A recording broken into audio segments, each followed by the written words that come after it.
Hello, this is Sam Simon, also known as Dementia Man, and this is my blog for the Labor Day weekend. I'll probably be up closer to Labor Day or the day after, and it'll be up for the week of uh, September 2nd, which is the Labor Day weekend. Um, I wanted to talk about a couple things this coming few weeks, but today in particular about labor and work and neurodivergent people. Now, with Alzheimer's disease and a cognitive disability, and my cognition is down. Um, the question I want to talk about is people like me in the workforce. Now, I'm 79. I'm yet still working, right? I am in the workforce. I am producing a play. And it's not a hobby. Hey, our IRS, listen, it is not a hobby, it's a business. My work is to produce this play and make it available to everybody who needs to see it. I get booked. You've got a theater or a organization in town that cares about this, they can book me. Look up dementiaman.com. But I also ran a public affairs company for 25 years. I had at one time nearly 50 employees. I also served on the board of directors of a nonprofit called the World Institute on Disability, or WID. WID is still around. They're in California. I had an office in California, so I'd fly out there all the time. And I was even vice chair of the board for 1 year. And our work was to advocate for the full inclusion in society for people with disabilities, including significant disabilities, whether physical or cognitive. Um, and the judge of whether someone should be accommodated was based on their capabilities and safety primarily. And I talk about this in the play, by the way, Dementia Man, and about my history and some of the people I work closely with, like the late Judy Heumann, who is now known as the mother of the modern disability movement, and uh, Professor Frank Bowe, or the late Professor Frank Bowe, who uh, taught at Hofstra University and um, taught disability policy, and he is known as the father of modern disability policy. In fact, Frank and I were in some ways best friends. After his passing, Hofstra University um, launched an award, the Frank Bowe Award, and I was the first recipient. But what I want to do today is tell a story about something that we had to confront, and I had to confront as an employer, and use it as a model and encourage other of you who are employers or employees and want to um, help your employer, or if you're someone looking for work and need accommodation. The World Institute on Disability is a good place to go. Your state probably has a disability rehabilitation council that work with people with disabilities, get them into the workforce. Indeed, I was on the Virginia Rehabilitative Council for 6 years. I chaired that for a year. So let me get to what's on my mind. I want to give an example of something I did and use it to those of you who are aware in thinking about hiring people. You know, I was diagnosed with my Alzheimer's, also known as mild cognitive impairment, um, at a time when I was told I could take 5 to 10 years before it got a lot worse. And yet I might need help to be effective in a workplace. So one day, when I was running my company, One time, as many as 50 employees. One day, I was approached by a friend of our family's. They had a son with autism, and he was a terrific computer coder. And at the time, we were looking for a computer coder.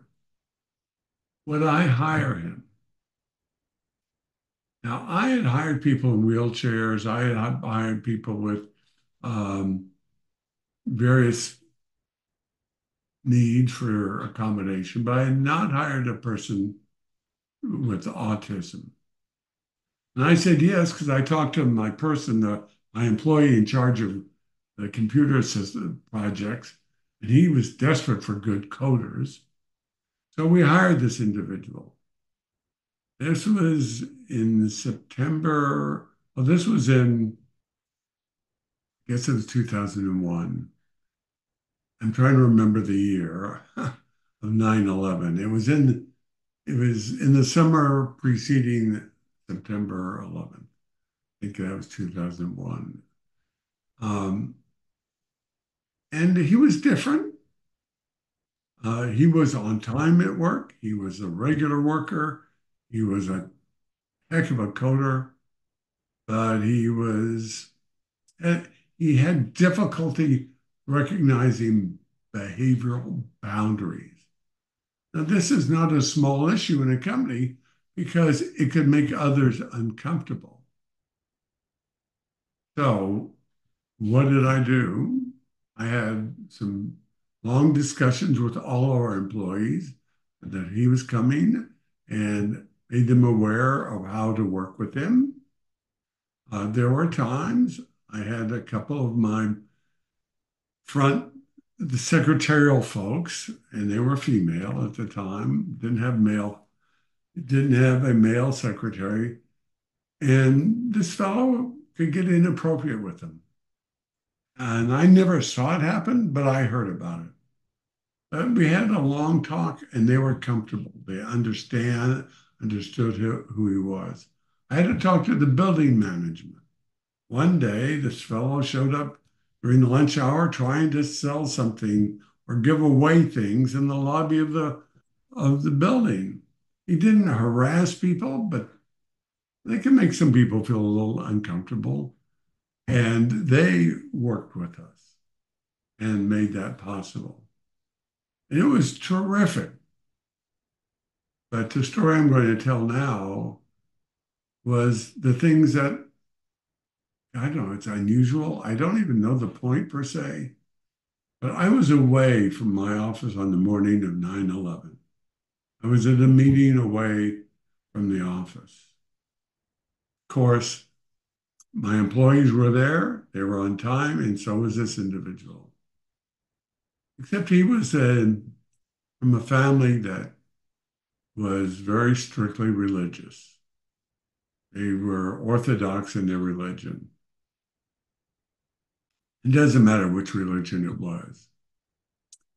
And of course, they're downtown Washington, D.C. The attacks are going on. The National Guard are on the street corners. There are sirens blaring. And this autistic individual panicked. And he was becoming hard. He was screaming, he was crying. There was some thought that it might be necessary to call an ambulance for him. People were trying to calm him down. Why was that happening? Well, he had done something, I don't know what it was, the past weekend that he shouldn't have done in the orthodoxy of his religion. And he decided 9/11 was his fault, that he had sinned in some way. And this was God bringing retribution for something he did. It sounds nuts, but people with these disabilities do things that to us sound nuts. And we were able to calm him down and get him home. And he continued to work for us. So I love my own story of my company and want to encourage people who have cognitive disorders. Do not be afraid to seek work. Let the person employing you know your issues and how to work, but also let them know the value of what you can add to the firm. And it is as real as anything else. You might be able to write. You might be able to write better than on certain things, better than other people because you see the world uniquely, and it's hard for other people to see it that way. We all have gifts. So on Labor Day, I encourage people who employ people and I encourage people with cognitive disorders to do the best to get um, meaningful work for them and to know that you have gifts too to give in the workplace and consider that. So that's my Labor Day thought as a man with a cognitive disorder and who's hired people with disabilities who had cognitive, neurocognitive challenges. That we were, that there are challenges for us as well as an employer, and yet we were able to do it and get value for both us and the individual. So that's my Labor Day blog for you. And if you have examples or thoughts, please don't hesitate. Um, Send us a note. We'll go to our website and do a comment on the blog, as well as see this blog on the YouTube site. So wishing everybody a safe weekend and or if you see this afterwards, and um, great honor to all of those who work in our economy, particularly people with disabilities.